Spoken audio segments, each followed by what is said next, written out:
Okay, good morning everyone. Today we discuss about +2 economics എന്നുള്ള പാർട്ടാണ് നമ്മൾ എടുക്കാൻ പോകുന്നത്. അപ്പോൾ എക്കണോമിക്സ് +2 എക്കണോമിക്സ് എന്തെന്ന് പറഞ്ഞാൽ നമുക്കറിയാം അല്ലേ. എക്കണോമിക് എന്ന് പറഞ്ഞാൽ നമുക്കറിയാം സാമ്പത്തിക ശാസ്ത്രം അല്ലേ. ആ സാമ്പത്തിക ശാസ്ത്രത്തിലുള്ള നമ്മളെ ഓരോ ഇതിനെ കുറിച്ചിട്ടുമാണ് നമ്മൾ സ്റ്റെപ്സിനെ കുറിച്ചിട്ടാണ് നമ്മൾ നോക്കുന്നത് എക്കണോമിക്സ് എന്ന് പറയുന്നത്. അപ്പോൾ എക്കണോമിക്സിൻ്റെ ക്യാരക്ടറിസ്റ്റിക്സ് എന്ന് പറയുന്നത് നമുക്ക്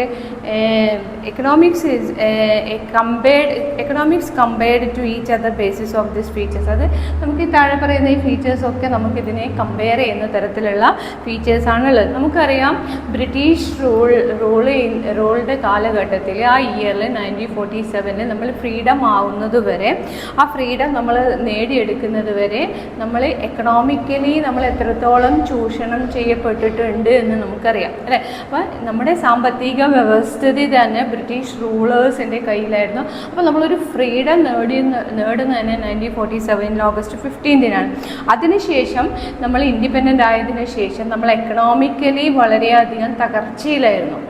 ആ എക്കണോമിക്കലി ആയാലും ഏത് മേഖലകളിൽ എടുത്താലും നമ്മൾ വളരെയധികം ഒരു ഡിക്ലൈൻഡ് ആയിട്ടുള്ള ഇതിലായിരുന്നു നമ്മളെ ശാസ്ത്രം ഉണ്ടായിരുന്നു, ഇന്ത്യ ഉണ്ടായിരുന്നു. അപ്പോൾ അതിൽ നമ്മൾ എക്കണോമിക്കലി ഇന്ത്യ എന്ത് ചെയ്യും, ഗ്രാജുവലി ഡെവലപ്പ് ചെയ്യാൻ തുടങ്ങി. അപ്പം ഈ പീരീഡിൽ എക്കണോമിക്സിൻ്റെ അതിൻ്റെ പ്രോഗ്രസ് അതിനുശേഷം 1947 ശേഷമാണ് ഇന്ത്യ എക്കണോമിക്കലി അത് പ്രോഗ്രസ് ചെയ്യാൻ തുടങ്ങിയത്. അപ്പോൾ ഇതിൽ ഫസ്റ്റ് നമ്മൾ എക്കണോമിക്സിനെ കുറിച്ചിട്ട് ആ എക്കണോമിക്സിൻ്റെ ഇതെന്ന് പറയുന്നത് നമ്മൾ കാണാൻ നോക്കുന്നത് എന്താണെന്ന് വെച്ചാൽ ഓവർവ്യൂ ഓഫ് ഇന്ത്യൻ എക്കണോമി, അതായത് ഇന്ത്യൻ എക്കണോമിയുടെ മൊത്തത്തിലുള്ള ഒരു ഹിസ്റ്ററിയാണ് നമ്മൾ നോക്കുന്നത്. പിന്നെ സെക്കൻഡ് വൺ അതിൻ്റെ ഫീച്ചേഴ്സാണ് നോക്കുന്നത്. അത് ഇന്ത്യൻ എക്കണോമി എങ്ങനെയൊക്കെയുള്ള പിന്നെ ഇതിലൂടെയാണ് എന്തൊക്കെയാണ് അതിൻ്റെ പ്രൊസീജിയർ അല്ലെങ്കിൽ സെക്ടേഴ്സ് എന്ന രീതിയിലാണ് ഫീച്ചേഴ്സിൽ പെടുന്നത്. പിന്നെ അതിൻ്റെ റോൾ ഓഫ് അഗ്രികൾച്ചർ, ഇന്ത്യൻ എക്കണോമിയിലെ അഗ്രികൾച്ചർ എങ്ങനെ ബേസ്ഡ് ചെയ്തിട്ടുണ്ട് അല്ലെങ്കിൽ ഡിപ്പെൻഡബിൾ ആണ് അഗ്രികൾച്ചറും എക്കണോമിയും തമ്മിലുള്ളത് എന്നുള്ളതാണ്. പിന്നെ ലാസ്റ്റ് വൺ എന്നത് ഗ്രോത്ത് ഓഫ് ഇൻഡസ്ട്രി ഇന്ത്യൻ ഇന്ത്യയിലെ ഇൻഡസ്ട്രിയലൈസേഷനിലേക്ക് മാറിക്കൊണ്ടിരിക്കുന്ന ഇന്ത്യൻ എക്കണോമിക്കൽ വ്യവസ്ഥതയെ കുറിച്ചിട്ടാണ് ഇതിൽ പറയുന്നത്. അപ്പോൾ അതിൽ ഫസ്റ്റ് ഓവർവ്യൂ ഓഫ് ഇന്ത്യ എന്നുള്ളത് അല്ലെങ്കിൽ ഓവർവ്യൂ ഓഫ് ഇന്ത്യൻ എക്കണോമിക്സ് എന്നുള്ളതിൽ ഞാൻ പറഞ്ഞു. അപ്പം 1947 ശേഷം ഇന്ത്യൻ്റെ സാമ്പത്തിക സ്ഥിതി എന്ന് പറയുന്നത് അല്ലെങ്കിൽ സാമ്പത്തിക വ്യവസ്ഥിതി എന്ന് പറയുന്നത് ഒരു ഏറ്റവും അധികം പോവർട്ടിയും അങ്ങനെയുള്ള ഇനീക്വാലിറ്റീസും ഒക്കെ നിലനിന്ന ഒരു കാലഘട്ടത്തിൽ നിന്ന് 1947 വരെ, അതായത് ബ്രിട്ടീഷുകാരുടെ റൂള് വരെ. അതിനുശേഷമാണ് നമ്മൾ ഫ്രീഡം നേടുന്നതിനോടൊപ്പം തന്നെ ഒരു സ്റ്റാർട്ടിംഗ് പോയിൻ്റാണ് 1947 ശേഷം സാമ്പത്തിക സ്ഥിതിയിൽ തുടങ്ങുന്നത്. അപ്പോൾ അതിൽ ഫസ്റ്റ് വൺ എന്ന് പറയുന്നത് അതിൻ്റെ ഫീച്ചേഴ്സാണ്.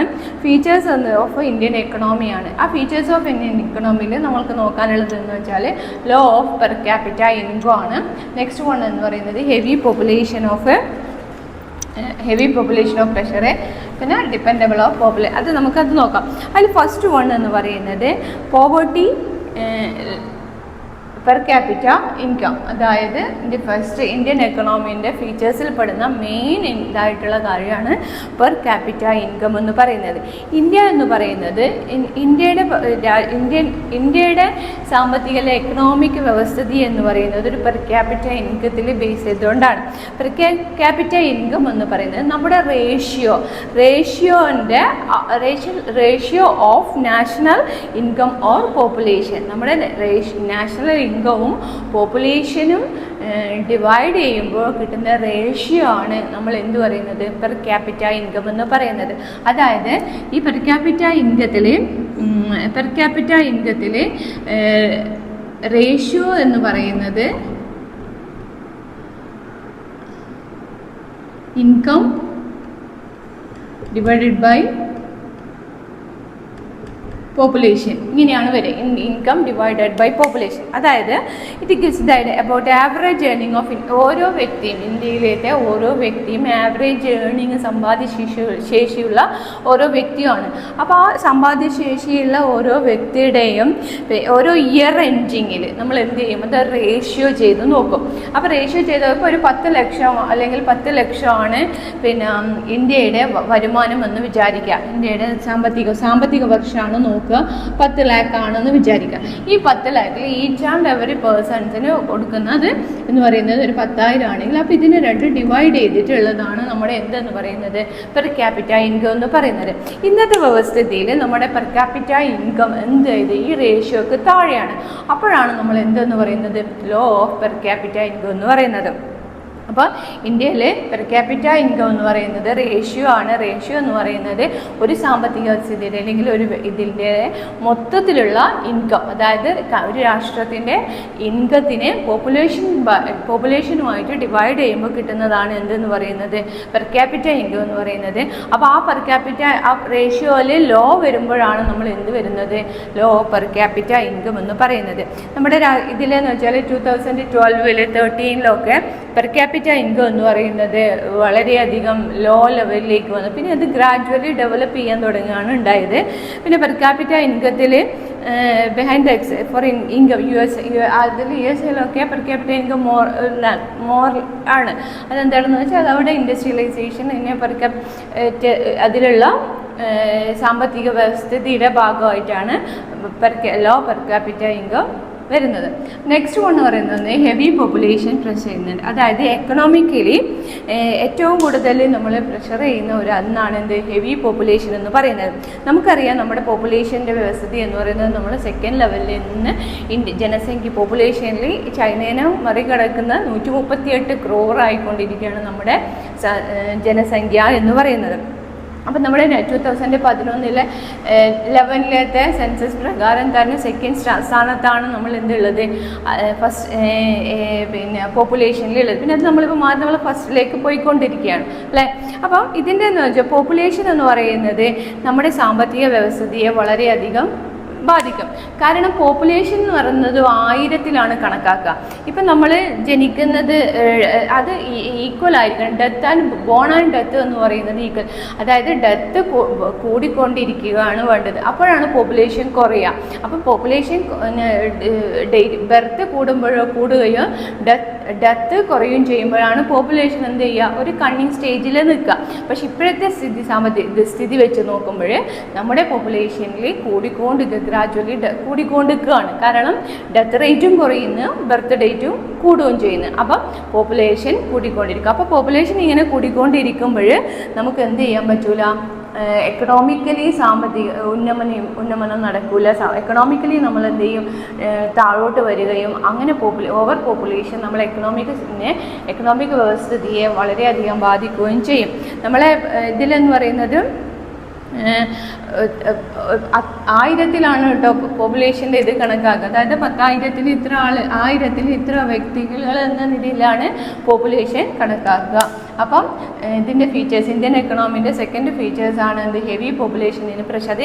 ഹെവി പോപ്പുലേഷൻ ഇന്ത്യൻ എക്കണോമിക്കിനെ പ്രഷർ ചെയ്യുന്നു എന്നുള്ളതാണ് രണ്ടാമത്തെ കാര്യം. മൂന്നാമതെന്ന് വെച്ചാൽ അഗ്രികൾച്ചറാണ്. പോപ്പുലേഷൻ ഇൻ അഗ്രികൾച്ചറാണ്, ഡിപ്പെൻഡൻസ് ഇൻ അഗ്രികൾച്ചറൽ എന്ന് പറഞ്ഞാൽ നമ്മുടെ ലൈവ്ലിഹുഡ് എന്ന് പറയുന്നത് അഗ്രികൾച്ചറൽ ബേസ്ഡ് ആയിട്ടുള്ള ഒരു ഇതാണ് എന്തെന്ന് പറയുന്നത് ഇന്ത്യൻ എക്കണോമി എന്ന് പറയുന്നത്. അതായത് എല്ലാ വർക്കിംഗ് എന്ന് പറയുന്നത് ഏതാണ് അഗ്രികൾച്ചർ. ഫുൾ എല്ലാ പോപ്പുലേഷനിലുള്ള മുഴുവൻ സിറ്റിസൺസും എന്താണ് ഒരു ഇതിലും കൂടുതലും നമ്മൾ ഇമ്പോർട്ടൻ്റ് കൊടുക്കുന്നത് ഏതിനായിരുന്നു അഗ്രികൾച്ചർ. ഒരു 50 years ആ ഒരു കാലഘട്ടത്തിലൊക്കെ അഗ്രികൾച്ചറിനാണ് കൂടുതൽ പ്രാധാന്യം കൊടുക്കുന്നത്. ഇത് അഗ്രികൾച്ചറിൽ പിന്നെ നമ്മൾ എന്ത് ചെയ്യും, നമ്മുടെ ഡൊമസ്റ്റിക് പ്രൊഡക്റ്റ് കൂട്ടി വരിക. അപ്പോൾ ഡൊമസ്റ്റിക് പ്രൊഡക്റ്റ് കൂട്ടിക്കൊണ്ടിരിക്കുമ്പോഴാണ് നമ്മളെ പെർസെൻറ്റേജ് എന്ത് ചെയ്യുക കൂടിക്കൊണ്ടിരിക്കുക. അതായത് ഡൊമസ്റ്റിക് പ്രൊഡക്റ്റ് നമ്മൾ കുറയുമ്പോൾ എന്ത് ചെയ്യും, നമ്മളെ ലെവല് കുറഞ്ഞുകൊണ്ടിരിക്കും. അപ്പോൾ ഇപ്പോഴത്തെ എന്ന് വെച്ചാൽ ഇന്ത്യൻ പ്രൊഡക്ടിവിറ്റി, അഗ്രികൾച്ചറിലെ പ്രൊഡക്ടിവിറ്റി എന്ന് പറയുന്നത് എന്താണ്, വെരി ലോസ് ആയിട്ടുള്ളതാണ്. അതോടൊപ്പം തന്നെ അത് അഗ്രികൾച്ചറിലത്തെ പിന്നെ പ്രഷറൈസിന് കാരണമാവും, അഗ്രികൾച്ചറിൻ്റെ ഒരു ഡിക്ലൈന് കാരണമാവുകയൊക്കെയാണ് ചെയ്യുന്നത്. അപ്പോൾ ഈ ഹെവി പോപ്പുലേഷൻ പ്രഷർ ചെയ്യും എന്തിനെ, ഹെവി പോപ്പുലേഷൻ എങ്ങനെയാണ് പ്രഷർ ചെയ്യുക, അഗ്രികൾച്ചറിൽ കൂടുതൽ ആൾക്കാർ വരുമ്പോൾ കൂടുതൽ സ്ഥലം വേണ്ടി വരും നിൽക്കുക. അപ്പോൾ വാസയോഗ്യമായ സ്ഥലങ്ങളിലൊക്കെ എന്ത് ചെയ്യും, വാസയോഗ്യമാകും. അപ്പോൾ കൃഷിസ്ഥലങ്ങളൊക്കെ പോവും. അപ്പോൾ അത് ഇൻഡയറക്റ്റ്ലി എന്തിനെ ബാധിക്കും, അഗ്രികൾച്ചറിനെ ബാധിക്കും. അപ്പോൾ അതാണ് പോപ്പുലേഷൻ എങ്ങനെ ബാധിക്കുന്നത്, എക്കണോമിക്സ് അഗ്രികൾച്ചറിനെ ബാധിക്കുക, അത് എക്കണോമിക്സിനെയും ബാധിക്കും. അപ്പം കൂടുതൽ പോപ്പുലേഷൻ ഉണ്ടാകുമ്പോഴാണ് നമ്മുടെ ഇത് കൃഷിസ്ഥലങ്ങളൊക്കെ നമ്മൾ എന്താകും, വാസയോഗ്യമാക്കും. അങ്ങനെ വാസയോഗ്യമാക്കുമ്പോൾ നമുക്ക് കാർഷിക മേഖലയിൽ പ്രാധാന്യം കൊടുക്കാൻ പറ്റൂല. അപ്പോൾ നമ്മൾ കാർഷിക മേഖലയിൽ പ്രാധാന്യം കൊടുക്കാൻ പറ്റാത്തവരെ നമ്മളെ പെർ ക്യാപിറ്റ, അത് എക്കണോമിക്കലി ബേസ് ചെയ്ത് നോക്കുമ്പോൾ പെർ ക്യാപിറ്റ ഇൻകം ലോ ആവും. ആ ലോ ആവുമ്പോഴേ നമ്മളെ സാമ്പത്തിക സ്ഥിതി വളരെയധികം മാറുകയും ചെയ്യും. അപ്പോൾ ഇന്ത്യൻ അഗ്രികൾച്ചർ എന്ത് ചെയ്യും, പിന്നെ ഇന്ത്യൻ അഗ്രികൾച്ചറിൻ്റെ വേറൊരു ഇതെന്ന് പറയുന്നത് സഫേഴ്സ് ഫ്രം ടെക്നോളജിയെ കൂടുതൽ എന്ത് ചെയ്യുന്നുണ്ട്, സഫർ ചെയ്യുന്നുണ്ട്.